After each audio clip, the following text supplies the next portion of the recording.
tentang hadis palsu atau hadis maudhu. Kata maudhu secara bahasa berarti menggugurkan, mencipta, atau mengarang-arang. Dari pengertian bahasa ini, kemudian hadis maudhu dinamakan juga dengan istilah hadis palsu. Definisi hadis palsu adalah hadis yang dibuat oleh para perawi kemudian disandarkan kepada Rasulullah SAW. Sebab-sebab terjadinya pemalsuan hadis. Ada beberapa faktor-faktor perorangan yang mempunyai kepentingan tertentu. Kedua yaitu faktor kelompok atau sosial. Menurut Muhammad Alawi Al-Maliki, faktor-faktor perseorangan membuat hadis palsu adalah yang pertama, satu, untuk mempertahankan kepentingan pribadinya. Dalam konteks ini, hadis palsu dibuat sebagai argumentasi guna menolong dan menegakkan paham aliran semesta. Yang kedua, untuk mendekatkan diri kepada raja-raja atau pejabat. Hadis palsu kerap dibuat untuk mendekatkan diri kepada raja atau para pejabat. Mereka membuat hadis-hadis maudhu yang cocok dengan program dan tujuan mereka. Yang ketiga, untuk mencari rezeki atau pekerjaan. Yang keempat, untuk menegakkan dan membela pendapat. Walaupun pendapat itu salah, tidak ada dalil sunnah, mereka kemudian membuat hadis-hadis maudhu dalam rangka pembenaran pendapat mereka itu. Yang kelima, untuk menarik simpati orang dalam perbuatan-perbuatan baik. Yang keenam, untuk mendidik anak-anak melalui hadis-hadis maudhu dan mengajarkannya kepada mereka. Akibatnya, mereka percaya dan meriwayatkan hadis-hadis itu. Jadi, pada materi hari ini kita akan membahas hadis maudhu. Hadis maudhu itu yaitu hadis yang disandarkan kepada Rasulullah dengan dusta atau tidak ada kaitannya yang hakiki dengan Rasulullah. Bahkan sebenarnya bukan hanya hadis, para ulama menamainya hadis mengingat adanya anggapan lainnya bahwa hal itu adalah hadis maudhu. Sebab-sebab pemalsuan hadis itu karena adanya perselisihan yang melanda kaum muslim yang bersumber dari fitnah dan kasus-kasus yang mengikutinya.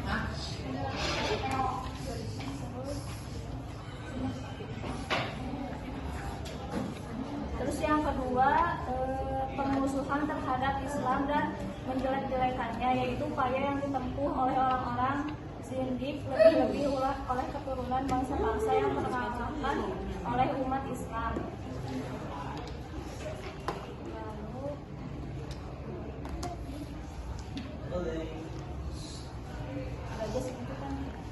Selanjutnya ada pemalsuan hadis di kalangan kelompok atau golongan yang dilakukan oleh politik, organisasi sebagai berikut ini. 1. Partai-partai politik. Partai yang pertama kali muncul setelah terbunuhnya Khalifah Utsman bin Affan adalah Syiah, partai pendukung Ali, dan partai Muawiyah. Kemudian setelah perang Siffin muncul Khawarij. Kemudian ada lagi hadis palsu yang menyerukan agar membunuh lawan politik, yakni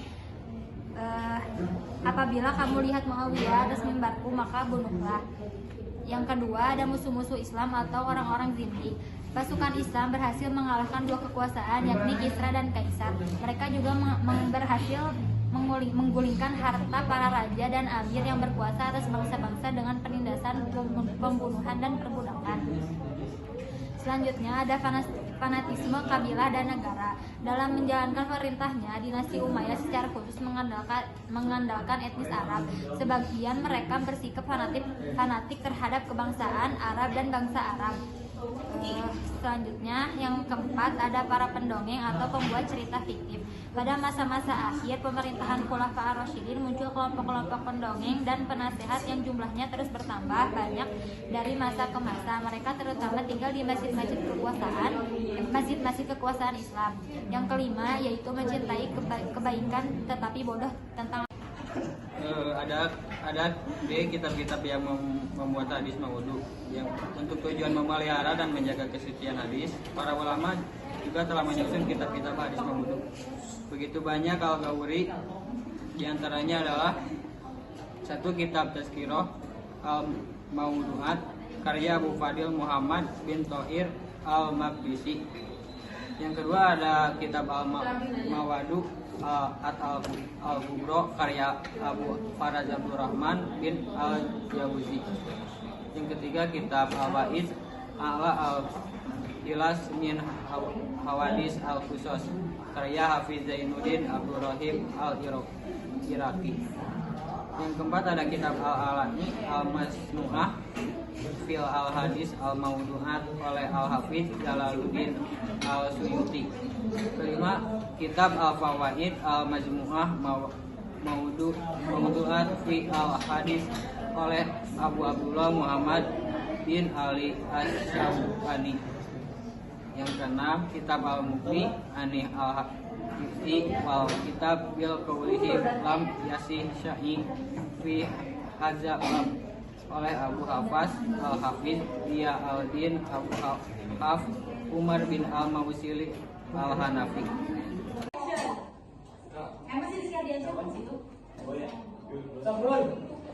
Bismillahirrahmanirrahim. Assalamualaikum warahmatullahi wabarakatuh.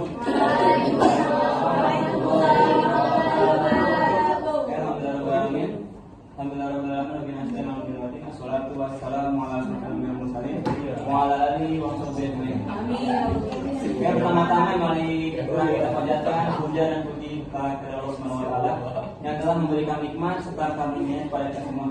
Yang kedua, salat marilah kita curahkan kepada baginda marilah kita curahkan kepada baginda kita Nabi Muhammad yang telah memberi kita, yang telah membimbing kita dari zaman kegelapan hingga zaman terang-terang saat ini. Oke, di sini saya sebagai moderator. Pertama saya akan memperkenalkan teman-teman saya terlebih dahulu. Yang pertama itu adalah saudara Syahrul. Terus yang kedua itu ada Tania. Yang ketiga Zila, dan terakhir ada Rika. Oke, langsung saja ya. Jadi untuk materi pertama itu saya sendiri yang membacakan atau yang membawakan. Yang pertama itu ada gerakan pemalsuan hadis. Ya, yang kalian ketahui apa yang dimaksud dengan gerakan pemalsuan hadis? Ada yang tahu? Nah, jadi pemalsuan hadis ini tuh ketika zaman Rasul itu belum ada ya. Ini tuh tentang hadis palsu. Boleh gak sih kalau misalkan diamalkan jika apa namanya teh si maknanya teh sahih gitu? Boleh gak kalau diamalkan? Hukumnya gimana? Itunya apa sih? Maksudnya teh kayak Maknanya menuju pada kebaikan. iya sahih gitulah. Akhirnya karena kebaikan atau Gimana ya? Kayak menjelaskan kebaikan gitu boleh gak sih? isinya kebaikan. Ini loh pertanyaannya. Oh, jadi pertanyaannya gini kan? Terkait ada palsu. Misal nih, ada contoh hadis palsu. Tapi isi hadis itu tuh bisa kayak buat pelajaran hidup gitu. Maksud menetapkan kaidah-kaidah umum untuk mengklasifikasi hadis itu gimana maksudnya sama contohnya. Siapa yang pertama kali membuat hadis palsu? Hadis ini tuh jenis-jenis pemalsuan hadis terbagi kedua, ada yang sengaja dan ada yang tidak disengaja. Nah, dari yang 7 tadi yang udah dijelaskan, bisa gak dikelompokkan lagi mana yang disengajanya dan mana yang enggak gitu? Kan tadi disebutin di presentasi orang yang pertama memasukkan hadis itu Usaimah Al-Kajab, tapi tadi Yunita bilang Abdullah bin Sabah, yang benar yang mana gitu. Guys, ingin jawab pertanyaan Rizky ya. Jadi kan tadi pertanyaannya apa sih hukum mengamalkan hadis palsu yang baik gitu kan? Nah, kan udah dijelasin ya kalau misalkan hadisnya itu kebaikan, mengacu kepada kebaikan itu boleh. Kayak misal nih ya, kebersihan itu sebagian dari iman. Nah itu kan misalkan hadis palsu, doif atau apa gitu. Nah itu kan mengacunya kepada kebaikan gitu. Berarti boleh kayak gitu. Boleh. Menurut saya mah ya untuk hadis palsu kita apakah boleh mengamalkan hadis palsu? Kenapa harus ke hadis gitu, hadis yang palsu? Padahal kan ke hadis yang tidak palsu saja sudah ada. Misalkan kan kita mau mengamalkan kebaikan. Nah, ada hadis dari bab adab. Bab akhlak akhlak baik lah. Sebelum akhlak tercela, bab akhlak tercela dari Bulughul Maram. Ada hadis yang menerangkan bahwa kullu ma'rufin shadaqatun, setiap kebaikan adalah sedekah. Nah, sudah kelihatan dari kebaikan di sana, apapun amal kebaikan itu adalah sedekah. Sedekah itu apa? Bernilai pahala dan bernilai kebaikan juga gitu. Jadi kita udah ke yang sudah diadain. Tadi teh pertanyaan teh maksud kaidah umum hadis dan contohnya.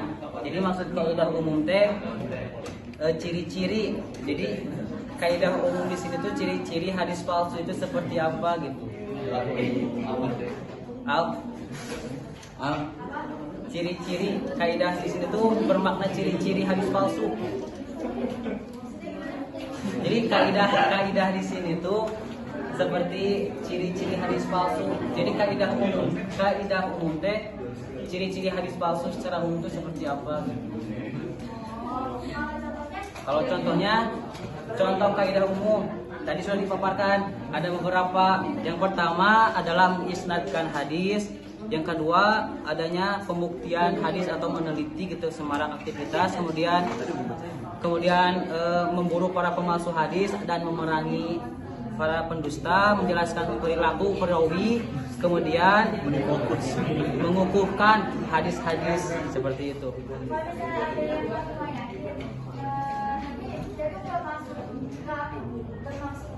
Malsuin hadis.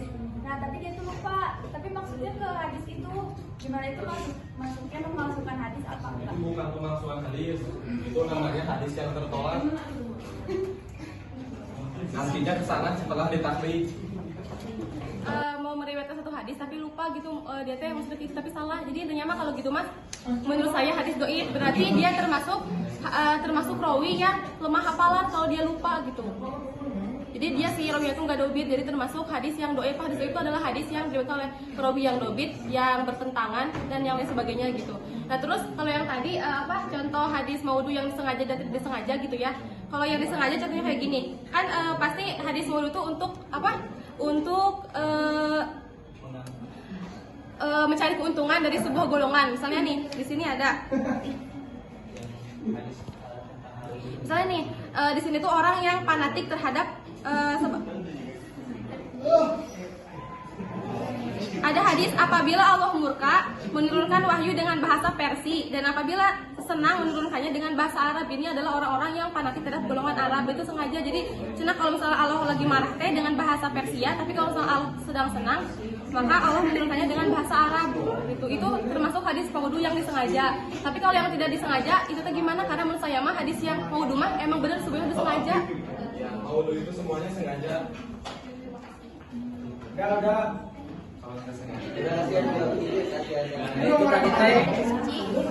Itu bertanya siapa yang pertama kali membuat hadis palsu, itu kan? Nah, pemalsuan hadis ini tuh sudah dimulai seperti yang tadi telah dijelaskan dalam materi sejarah hadis palsu, bahwa pada masa pemerintahan Utsman bin Affan, nah pada saat itu udah mulai menyebarkan hadis palsu gitu. Orang-orang munafik tuh, salah satunya itu Abdullah bin Sabah yang beliau tuh berkata bahwa Nabi Muhammad berkata bahwa dia teh untuk mendukung propagandanya berkata bahwa Nabi SAW bersabda, katanya gitu, setiap nabi ada penerima wasiatnya dan penerima wasiatku adalah Ali, katanya gitu. Jadi yang pertama kali menyebarkan membuat hadis palsu itu Abdullah bin Sabah. Pengelompokan hadis sengaja sama tidak sengaja kan. Nah jadi kan kalau misalkan hadis sengaja itu bisa diambil dengan kayak kalau misalkan tadi yang saya jelaskan ya, itu karakteristiknya tuh bisa diambil dengan secara emosi. Jadi misalkan udah kesel banget nih, kayak tadi misalnya sudah ada sholat sunnah gitu. Jadi kalau misalkan orang siapa yang ngomong itu, wah sunnah itu tuh gak wajib misalnya, karena udah terbebani sama yang ini fardu misalkan. Nah itu kan berarti otomatis secara emosi ya. Jadi kalau misalnya sengaja tuh, paham gak? Nah itu kalau misalnya yang sengaja, ya kalau misalnya yang tidak sengaja itu misalkan kayak penambahan hadis. Jadi misalkan gini nih, misalkan hadisnya ya misalkan ini ya, anozopatu minal iman misalnya. Berarti ditambahin misalnya anozopatu wa toharotu minal iman misalnya. Jadi kebersihan sama kesucian itu sebagai iman. Nah, itu berarti tidak sengaja. Nah, paham? Oke. Ya. Itu merupakan nabi palsu. Oke, paham? Mantap. Baca alhamdulillah rabbil alamin kafatul majlis subhanakallahumma wa bihamdika asyhadu an la ilaha illa anta astaghfiruka wa atubu ilaik. Oke, cukup sekian dari kami. Selebihnya assalamualaikum warahmatullahi wabarakatuh. Waalaikumsalam warahmatullahi wabarakatuh.